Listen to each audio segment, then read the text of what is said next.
Je vous le disais, l'invité du journal Bonsoir pour vous, Yann Koueté, à qui je dis bienvenue.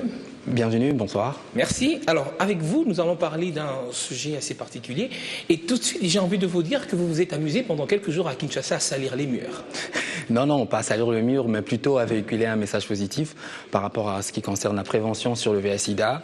Donc, nous avons eu à utiliser le graffiti comme moyen de sensibilisation sur ces maladies, accompagné ainsi qu'avec des corps médicaux qui étaient là pour prévenir la population par rapport à la prévention sur le VIH/SIDA, par rapport au dépistage volontaire. Donc, en résumé, c'est le premier festival international de graffiti à Kinshasa. Premier festival des graffitis à Kinshasa. Est-ce que, quand même, les Kinois s'intéressent au graffiti? Je dirais, le graffiti, ça a vraiment un public très large. C'est vrai que c'est une culture ici où nous sommes en train de l'insérer, mais il y a quand même des Kinois qui s'intéressent au graffiti, notamment si vous passez aujourd'hui sur l'avenue 24 novembre devant l'Académie des Beaux-Arts, vous trouverez des graffitis. Et c'est vraiment une culture très large où l'objectif c'est vraiment inciter les gens à s'intéresser à ça et faire participer nos artistes sur les graffitis. Et utiliser ici à Kinshasa ou au Congo le graffiti comme moyen de sensibilisation à tous ces problèmes qui touchent notre société sociale.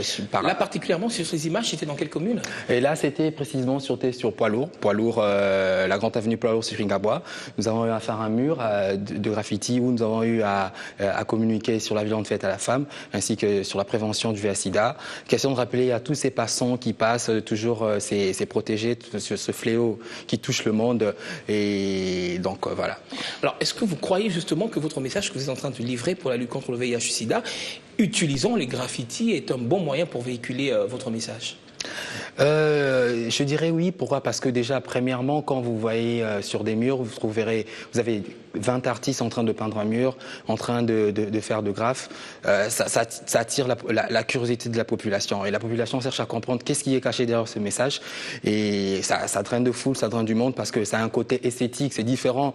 Comme vous le constatez sur les images, c'est vraiment très différent. C'est un côté esthétique par rapport sur le plan environnement. Et nous, derrière ça, quand les gens passent, les gens nous demandent mais c'est quoi? Derrière ça, nous cherchons à penser un message sur la population en leur disant que voilà, c'est le graffiti. Le graffiti, ça fait partie de la culture urbaine, ça fait partie de l'art urbain. Donc vraiment, c'est une façon à nous, artistes, une façon à nous, opérateurs culturels, de communiquer derrière ces fléaux, laisser des traces sur des murs. Comme ça, tous les habitants qui passeront chaque matin en regardant ce mur, chaque fois, avant de faire quelque chose, ils savent le pensera. Il faut se protéger, c'est prévenir contre le VIH/SIDA. Alors, est-ce que quand même vous avez eu, comment ça s'est passé avec les différentes rencontres, autorisations pour parvenir quand même à dessiner sur les murs de Kinshasa? Déjà, je viens remercier d'abord son Excellence, le gouverneur de la ville de Kinshasa, qui s'est vraiment impliqué à cet événement. Il était parrain de cet événement. On avait l'autorisation de la ville de Kinshasa. Le festival a commencé du 14 au 21 et on avait les séances des ateliers à l'Institut français. Je remercie à l'Institut français pour sa participation, avec les étudiants de l'Académie des Beaux-Arts. À la clé, on avait 3 graffeurs internationaux qui sont arrivés du Sénégal, de la Suisse ainsi que du Togo. Pendant 3 jours, on a eu des ateliers avec nos artistes. Au-delà de la culture urbaine, au-delà de la sensibilisation, en fait, Kingraph était vraiment une plateforme de rencontre pour permettre à échanger entre nos artistes ici, nos artistes internationaux. Les artistes internationaux apportaient leur expertise. Déjà, Docta, qui était l'un de nos artistes qui est venu du Sénégal, et c'est parmi les pionniers des graffeurs africains. Il est initiateur d'un grand festival qui se déroule chaque année à Dakar, qui s'intitule Festigraph, et qui invite au moins 60 pays qui viennent participer à Dakar. En fait, c'est aussi quelque part montrer le côté positif de la ville de Kinshasa, que la ville de Kinshasa entraîne des grands événements culturels pour favoriser tout ce qui a trait aux touristes. Voilà. Donc c'était vraiment une journée d'échange, de partage. Les artistes internationaux ont apporté leur expertise à nos artistes. Ils ont eu à partager. Après 3 jours d'atelier, on est descendu à la cité, on est descendu à Demure avec des médecins qui étaient là pour nous accompagner. Question d'échanger. Question d'échanger. Alors, c'était la première édition, quand la deuxième édition déjà, l'an prochain? L'an prochain, parce que l'idée vraiment, nous voulons pérenniser cet événement. événement chaque année avec d'autres thèmes qui touchent la société. Pourquoi pas le paludisme, pourquoi pas la tuberculose, pourquoi pas la drépanocytose.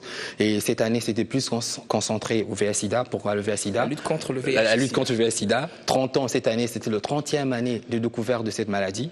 Donc pour nous, c'était une occasion vraiment d'associer notre événement à cette pandémie. Et donc on espère que la deuxième édition qui se tiendra l'an prochain sera meilleure que celle qui s'est tenue cette année. Yann Kouété, merci. Je rappelle que vous êtes donc le responsable d'une agence, opérateur économique. Je suis responsable d'une ASBL, Association sans but lucratif, Culture Plus, en même temps opérateur culturel, avec des amis dont nous échangeons, nous créons, nous mettons en place des projets pour permettre et échanger à travers la culture urbaine. Merci d'avoir été avec nous sur ce plateau. Merci Steve.